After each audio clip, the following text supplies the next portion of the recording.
ಈ ಭಾಗದ ರೈತರ ಸಮಸ್ಯೆ ಬಹಳ ವಿಚಿತ್ರವಾಗಿದೆ. ಉತ್ತಮ ಮಳೆಯಾದರೂ ರೈತರ ಕೈಗೆ ಬೆಳೆ ಬರುತ್ತೆ ಅನ್ನೋ ನಂಬಿಕೆ ಇಲ್ಲ.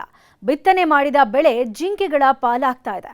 ಕಷ್ಟಪಟ್ಟು ಬೆಳೆದ ಬೆಳೆಯನ್ನ ಜಿಂಕೆಗಳು ತಿಂದು ಹಾಕ್ತಾ ಇವೆ. ರೈತರು ಹಗಲು ರಾತ್ರಿ ಎನ್ನದೆ ಹೊಲದಲ್ಲೇ ಕಾಯಬೇಕು.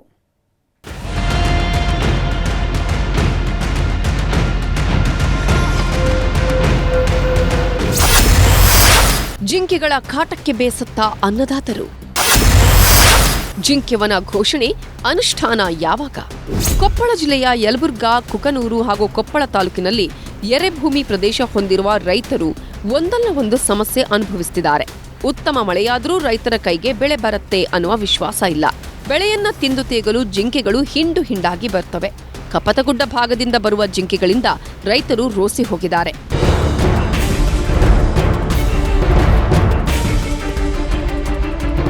ಈ ಹಿಂದೆ ರೈತರೇ ಸಮೀಕ್ಷೆ ಮಾಡಿದಾಗ 20,572 ಕೃಷ್ಣಮೃಗಗಳು, 16,420 ಜಿಂಕಾರ ಹಾಗೂ 10,856 ಲಾಂಗ್ ಚಾಪರ್ ಎಂಬ ಜಾತಿಯ ಜಿಂಕೆಗಳಿವೆ.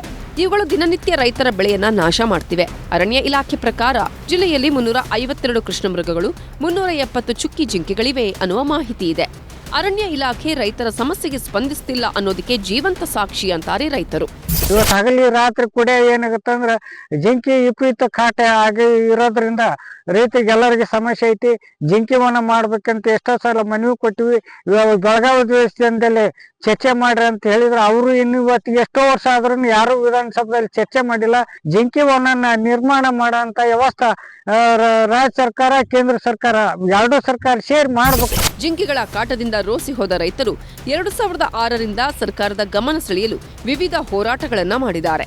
2010ರಲ್ಲಿ ಅಂದಿನ ಮುಖ್ಯಮಂತ್ರಿ ಯಡಿಯೂರಪ್ಪ ಈ ಭಾಗದಲ್ಲಿ ಜಿಂಕೆವನ ಸ್ಥಾಪಿಸಲು ಬಜೆಟ್ ಅಲ್ಲಿ 50 ಲಕ್ಷ ರೂಪಾಯಿ ಘೋಷಣೆ ಮಾಡಿದ್ರು. ಆ ಬಳಿಕ ಯಾವುದೇ ಪ್ರಕ್ರಿಯೆ ನಡೆದಿಲ್ಲ. 2016ರಲ್ಲಿ ಈ ಬಗ್ಗೆ ವಿಧಾನಸಭೆಯಲ್ಲೂ ಚರ್ಚೆಯಾಗಿದೆ. ಆದರೆ ಯೋಜನೆ ದಾಖಲೆಯಲ್ಲೇ ಉಳಿದಿದೆ.